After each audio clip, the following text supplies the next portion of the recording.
عن ابی امامۃ قال قال رسول اللہ صلی اللہ علیہ وسلم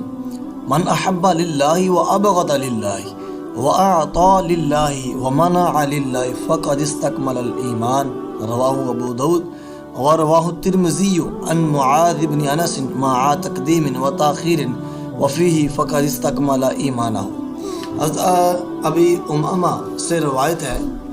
فرمایا رسول اللہ صلی اللہ علیہ وسلم نے جس شخص نے محبت کی خدا کے واسطے اور بغض رکھا خدا کے واسطے،